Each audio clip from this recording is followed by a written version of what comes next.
There comes a morning when the weight of your own body feels like a mountain. You wake, stare at what you swore you'd conquer, and the thought of even beginning tastes sour. The gym bag sits like a judgment. The phone hums with 1,000 tiny escapes, notifications whispering, "Just rest, you've earned it." You scroll, drift, repeat, convincing yourself that you simply need a spark, a better playlist, a new reason. But somewhere deeper, you can hear the quiet dishing of it, the truth that strength is being stolen not by exhaustion, but by hesitation. The body isn't broken, it's merely Arnold. You kneel in the soft light of morning, shoulders heavy with invisible excuses, and that's when the mind splits open, one part pleading for comfort, the other remembering what men before you called discipline. Centuries ago in the mist of Japan, a lone samurai tied his armor straps in silence. Before the noise of swords or orders, he sat perfectly still, eyes closed, breath rising like smoke.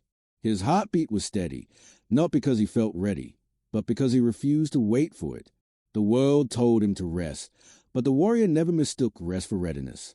He knew readiness was a creation, carved moment by moment, strike by strike.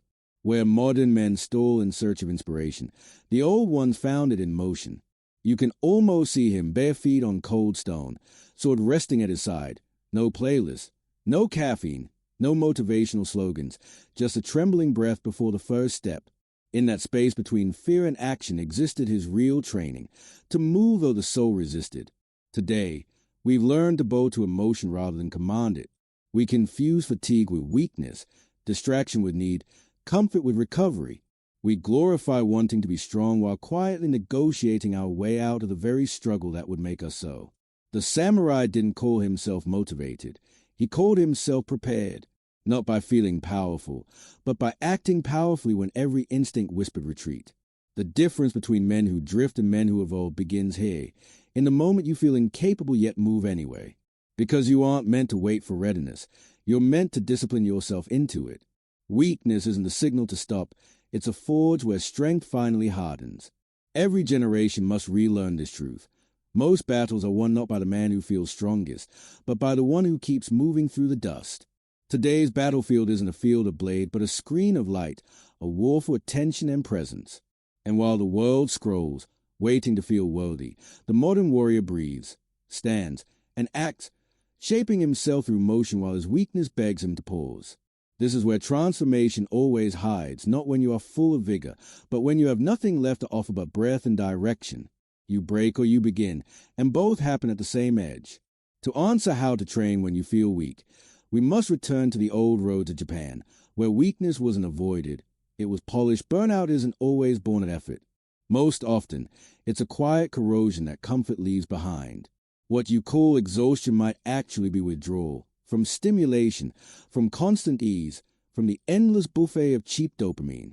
You think you're tired because you've worked too much, but look closer. You're drained because you consumed too much and created too little. Every scroll, every notification, every mild indulgence promises renewal, but steals discipline one subtle sigh at a time. We've built a world where rest is mutated into avoidance and convenience has disguised itself as care. The modern man believes he is exhausted, but what he truly feels is a decay of unused potential.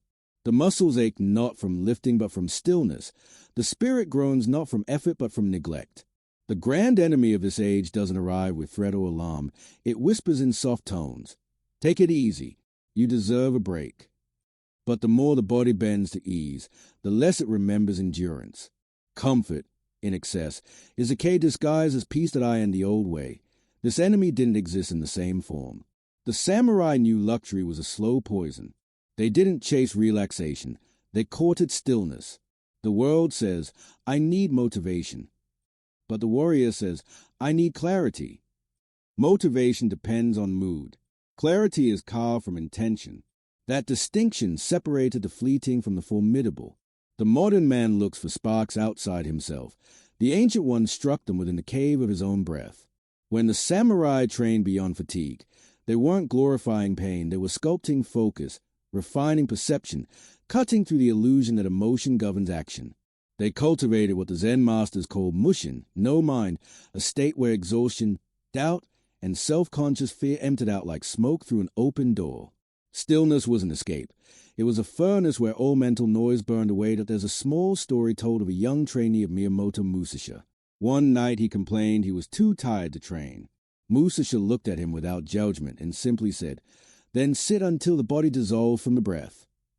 At dawn, the student remained there, aching, still every excuse consumed by silence. When Musasha returned, he found not a warrior refreshed, but a man reborn, his exhaustion gone, his mind sharpened, his posture unshakable. What happened in those hours wasn't recovery but revelation. The body follows a command of the mind, and the mind follows a command of attention. Weakness persisted only until he stopped identifying with it. That we mistaken activity for movement and stimulation for life. The samurai understood something we've forgotten. When the soul grows cluttered, motion without stillness only multiplies confusion. They trained to quiet the noise until action arose clear and pure, like water moving downstream without resistance. Mushin wasn't about suppressing thought. It was about seeing through it, moving forward without dragging the weight of doubt along. That's the true difference between the modern and the warrior mind. One waits to feel capable. The other becomes capable by entering stillness first. In our time, burnout is a spiritual version of rust. It tells you progress is impossible when, in fact, you've simply been idle too long in comfort. The longer you linger there, the heavier action becomes. The man who feeds comfort for too many nights wakes weaker though he slept deeply. Yet the one who sits upright in deliberate discomfort, breathes steady, eyes clear, discovers energy not from caffeine or reward, but from returning his mind to alignment. This is the ancient paradox. When you forget yourself, you find strength. When you serve comfort, you lose form. Mushin teaches that the moment you surrender your need to feel a certain way, practice begins. You stop training for the mind and start training with it. Feeling weak, then, is no command to stop. It's a signal that training has finally reached the mind. The body's complaints are the gatekeepers of mastery. The instant you accept that each flicker of fatigue is merely comfort dying inside you, you step into the sacred work of warriors, polishing the self through friction until clarity shines through. The modern world calls this overtraining. The ancients called it awakening. They knew that a dull sword can shine if rubbed long enough against stone, and a tired soul can reignite if kept steady in the fire practice. If weakness is a signal, then how did the warriors systemize it into power? Every warrior knew that chaos on the battlefield was never conquered through strength alone. It was conquered through system, through a structure of mind so steady that even exhaustion bent before it. Modern men lose themselves to sensation, chasing new tools, new hacks, new bursts of motivation. The samurai trained within a clear inner technology, one designed not to remove weakness but to refine it into rhythm. This is a warrior system. Grounding, the discipline of stillness, the small cut, the discipline of steady improvement, and the cleansing, the discipline of ritual repetition. Together they form a machine for mastering energy, a living loop that turns depletion into momentum. First comes a grounding, born from what they called Seiza, the practice of kneeling in formal stillness before any act. The warrior didn't rush into motion. He anchored his awareness into his own breath. In those moments before the first strike, before pen met paper or blade left sheath, the entire universe condensed to posture, spine tall, eyes soft, lungs deliberate. His presence wasn't passive, it was command. Modern men rarely breathe consciously at all, suffocating beneath invisible haste. Yet one breath done with intention can restore order to chaos. It's how warriors transform fatigue into focus. When weak, sit, not as avoidance, but as reignition. 2 minutes of silent sitting before work or training resets the ancient circuitry. Each inhale becomes an order, each exhale an execution. The principle is simple. One breath equals one command to the body. Perhaps that's why the samurai would rather die with perfect posture than live with a scattered spine, because posture anchors spirit. When you sit in full awareness, you announce your weakness. I'm still commander here. The body listens, and movement follows. Then comes a small cut, the silent genius of endurance. They called it the art of Kaizen long before the factories and efficiency books, an understanding that mastery is built through the smallest consistent movements. When strength fades, the modern man stops. The warrior simply shrinks the target. Do one repetition. Sharpen the blade once. Write one clean sentence. The samurai sharpened their sword every single day, not to kill more efficiently, but to prevent decay through neglect. It was an act of devotion. In a world obsessed with grand transformations, Kaizen maintains sacred simplicity. Improvement, even microscopic, sustains identity. When the muscles ache, when the mind resists, he whispers, just one deliberate cut. Because the act of doing, however small, keeps the fire lit. It is the antidote to paralysis. A dull edge doesn't need fury. It needs friction. Each tiny repetition, done sincerely, preserves the link between you and discipline. Modern exhaustion thrives in overestimation, believing we must do more to feel worthy. The warrior knew better. Consistency breeds strength, not intensity. The river cut stone not by force, but by persistence.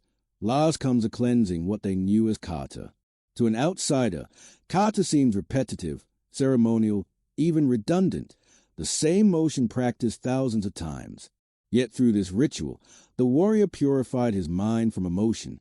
The intent wasn't to perfect the form itself, but to transcend the need for emotion to fuel it. In tiredness, repetition becomes redemption. He performed the swing, the stance, the sequence, not to impress, but to dissolve identity into the action.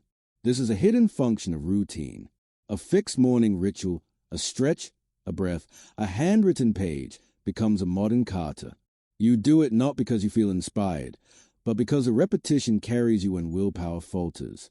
Repetition is a rope you hold onto when waves of fatigue pull. When you repeat with sincerity, the brain's noise slows. Rhythm returns. Emotion softens. Spirit renews. The world says variety keeps things interesting. The samurai knew that monotony polishes the self until it shines through any mood. If you cannot polish the sword, they said, then polish your breathing. The metaphor reaches beyond technique. It's a philosophy of humility. When you cannot train at full capacity, train at full sincerity. When your energy is low, refine your awareness. The craft responds to devotion more than strength. The man who pauses in frustration corrodes. The man who moves in imperfection purifies. In every expression of the warrior system, weakness becomes raw material, not a curse, but clay for transformation. Grounding provides control. The small cut ensures momentum. The cleansing reclaims clarity. The loop feeds itself endlessly. Sit, breathe, do one small thing. Repeat until pure. What emerges isn't a burst of motivation, but flow, a state where difficulty no longer resists you because your identity aligns with motion itself. Flow isn't magic. It's a result of removing argument from action. Feeling tired stops being an obstacle because there is no one left to debate whether you will move. You simply move. That's what the samurai reached in the void before battle. No mind, no hesitation, no emotion driving him. Just practice manifesting through flesh. That's the ultimate art, to act without waiting for agreement from the weaker parts of yourself. The warrior system isn't designed to make life easier. It's meant to remove the self that complains when it feels hard. It takes what modern men call burnout and translates it back into rhythm. Each of its three pieces is a counterpoint to our current disease. Stillness against chaos, micro-movement against overwhelm, repetition against distraction. Practice them long enough and you stop needing to believe in motivation entirely. You simply live the pattern. The world keeps spinning toward comfort, and you, sitting straight-spined in quiet defiance, will find your flow again not by chasing energy, but by organizing weakness into method. But systems mean nothing if emotion remains untrained. So how did? They forge the will itself. Resistance is the birthplace of the real man. It's the invisible fire that either burns your excuses or devours your spirit, depending on how you stand in front of it. Every morning when you wake and hesitate, that subtle tightening in your chest is a forge. The modern mind calls it stress, labels it anxiety, interprets it as a sign to pause. But the samurai called it invitation. Under Bushido, the code that governed their lives, pain wasn't an error in the system. It was feedback from the soul. They didn't numb it. They listened. To the warrior, pain was the mirror that revealed distortion. Every discomfort reflected something unaligned. Ego too loud, gratitude too shallow, purpose too clouded. Where the ordinary man asks, how can I escape this feeling? The warrior asks, what is this feeling trying to forge in me? Bushido demanded that order begin within before it could manifest outside. Courage wasn't the absence of fear. It was a decision to step forward while fear still whispered. Endurance wasn't numbness. It was reverence for the lesson hidden within suffering. The samurai saw resistance not as a wall but as fire, and their task was to temper themselves until they could stand inside it calmly, unburned. They believed that every hardship was sent to reveal weakness for purification. That's the emotional alchemy of will, transforming reaction into responsibility. Each time you face difficulty, you are handed a mirror. Weakness shown isn't failure, it's invitation to refine. To master that alchemy, they practice a nightly ritual known in Zen circles as Naikan inner reflection. As the day dissolved into silence, the warrior would ask himself 3 simple questions. What have I received today? What have I given? What trouble have I caused? No rationalization, no complaint, just total honesty. Through those questions, gratitude replaced entitlement. A man couldn't claim fatigue while realizing how much he was still given. Food, shelter, breath, a body capable of motion. He couldn't linger in self-pity while seeing what little he had offered compared to what he received. And he couldn't cling to pride after acknowledging what trouble he caused others. These 3 reflections carved humility into the mind nightly, resetting arrogance into reverence. Burnout often hides secret arrogance, this belief that you are carrying too much, that the world owes you recovery for your effort. Naikan reverses this. It reminds you that every breath is already given, that contribution is the only repayment worthy of existence. Through constant reflection, agitation turns into awareness, and awareness transforms into strength. The man who ends each day by confronting himself no longer fears resistance. It's his map. His will grows not from avoiding pain, but from understanding it. Bushido and Naikan together turn suffering from a weight into a guidepost. Whatever hurts points directly to the next evolution of character. The burning in your chest when you hesitate isn't punishment. It's a call to duty. This marks a shift between identities. The old mindset says, I need the right conditions to feel strong. It waits for inspiration, sleep, validation, calm. It bargains for comfort before action. But the warrior's mindset says, I create strength by aligning with duty, not indulgence. Duty gives shape to chaos. Duty erases a debate between want and must. Strength doesn't appear when things feel right. It appears the moment you move in obedience to what is right. The modern man must rebuild his world around micro-duties, small sacred movements that require no permission. Wake, move, breathe, right. Each one is a declaration that the will outrunks the mood. When the alarm rings and you rise, you're not just starting a day, you're forging an identity. When you train though the body resists, you're refining moral muscle. Small acts of duty, done consistently, make the will unbreakable, because they create a life where obedience to purpose replaces dependence on emotion, resistance, then isn't the enemy. It's a teacher revealing how honest your discipline truly is. Burnout says, stop, you've done enough. Duty says, continue until alignment returns. The first lead to comfort's prison. The second leads to clarity's freedom. When gratitude and humility are carved into practice, resistance loses its poison. It becomes creative fire.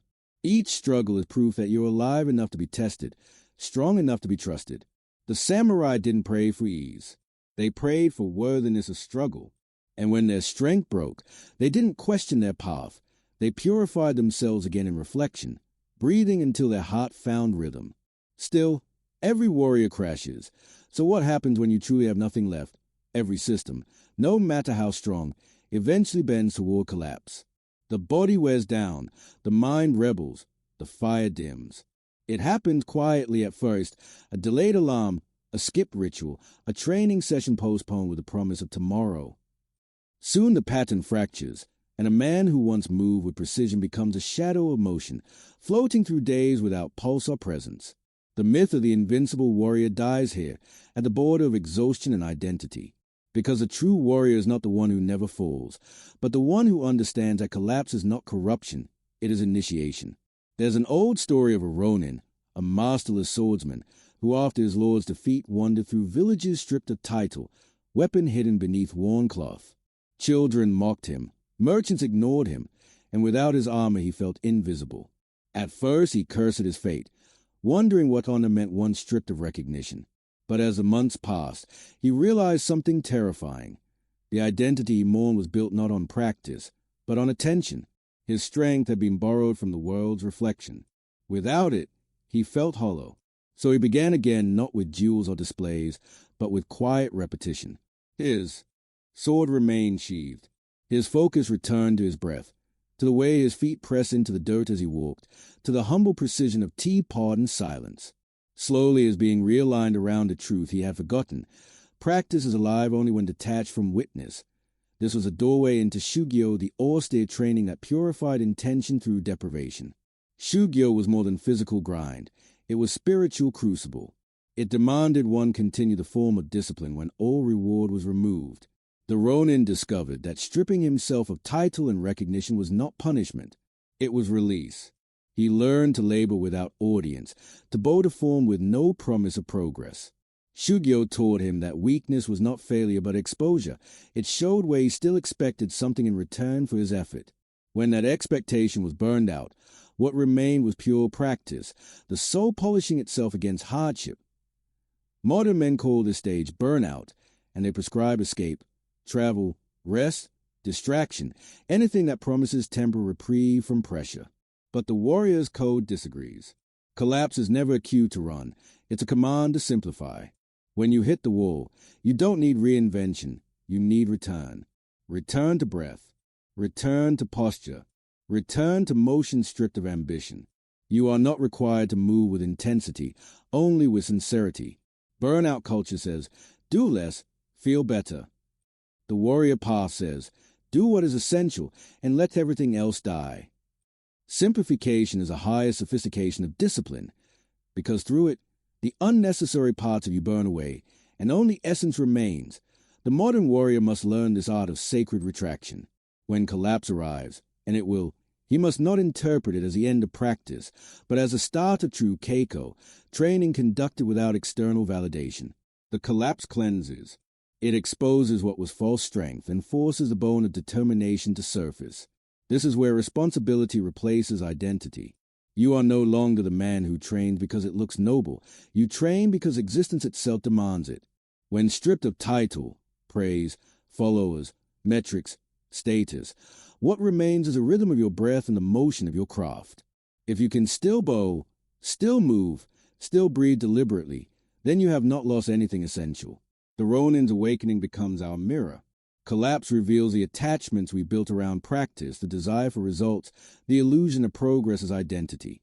When these fall away, the code remains: simplicity, honesty, endurance. Shugyo is a reminder that suffering isn't the price of greatness, it's a purification of ego. That's why every real warrior eventually breaks, to find that what breaks isn't him, but the illusion he held of himself. Purified by collapse, the warrior rises into effortless presence, a final mode. Real power is silent. It does not grind or strain or perform. It moves like breath, steady, invisible, sovereign. After the fires of resistance and the collapses of humility, the warrior eventually meets a strange calm. What once felt heavy now feels weightless, and what once required will now happen as instinct. This is a paradox of mastery, when discipline ceases to feel like work, and simply is. The ancients called this state Wu Wei effortless action. It isn't passivity, nor indifference. It is movement so perfectly aligned with truth that it no longer meets friction. The warrior has burned away every unnecessary motion, every delay, every excuse. What remains is purity of doing. The blade no longer trembles. It simply rests, ready. Miyamoto Musashi called this final refinement the void stance, a posture where awareness fills everything and effort disappears. You act, yet it feels as though the universe itself moves through you. This shift doesn't arrive suddenly. It is a product of repetition beyond emotion, 1,000 unnoticed mornings where you sat through fatigue, performed through boredom, and breathed when you wanted to flee. Each repetition etched a new identity until action stopped needing reason. You no longer train to become disciplined. Training is who you are. The mind and body, once adversaries, now move in a single rhythm. Inhale presence, exhale action. When the modern man describes discipline, he often means struggle. When the warrior speaks of it, he means integration. There is no more negotiation between duty and desire, because duty has become desire. The sword moves without thought. The path continues without planning. The will flows without pulling. True mastery is the moment you forget you're practicing. You are no longer a man forcing habits. You are a man who has become the habit itself. The daily rituals that once felt restrictive now feel like home. Sitting still before work isn't a tactic. It's a return to source. One small task completed isn't an achievement. It's breathing. Reflection isn't guilt. It's balance. Simplification isn't withdrawal. It's liberation. And so the warrior system completes itself, looping eternally through harmony. Sit, breathe, act small, reflect, simplify, repeat. These 6 steps form an internal wheel that turns whether you feel strong or weak. The system trains itself through you, guided by the same still rhythm that governs the tides in the heart. The man who reaches a stage moves through life unhurried but unstoppable. His silence intimidates not because it's cold, but because it's mastered. He wastes no energy explaining his discipline. He simply embodies it. Each gesture carries finality, each word precision. Strength, distilled of conflict, becomes peace. Effort, repeated enough, becomes art. In this stillness, all contradictions dissolve. The fighter becomes healer, the grind becomes grace, the motion becomes meditation. This is a still blade, sharp, calm, effortless.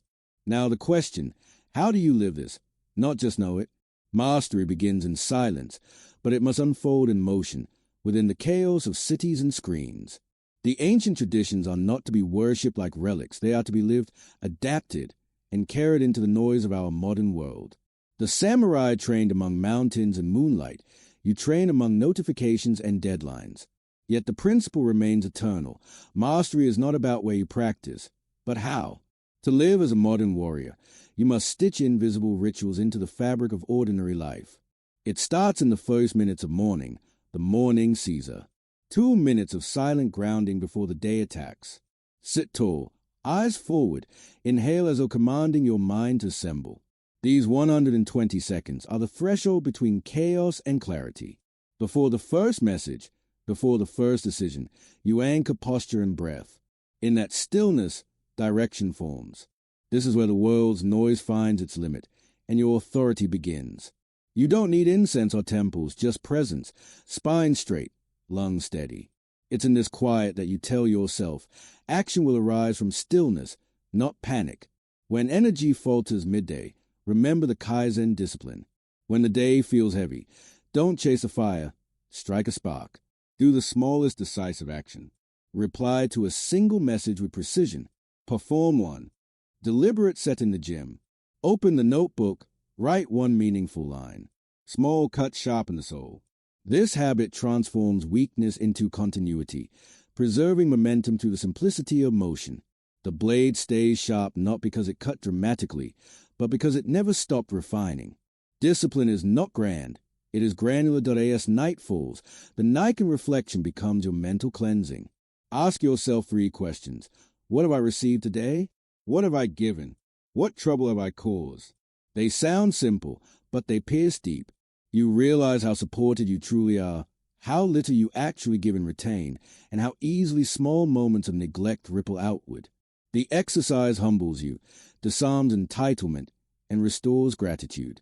It cleans your emotional weapon. Each reflection dulls the ego's acid that builds through the day, ensuring you meet the next morning cleansed of pride's residue. Gratitude is the armor of peace. Without it, strength rots into resentment. Yet even with anchoring and reflection, the modern warrior must guard against overwhelm.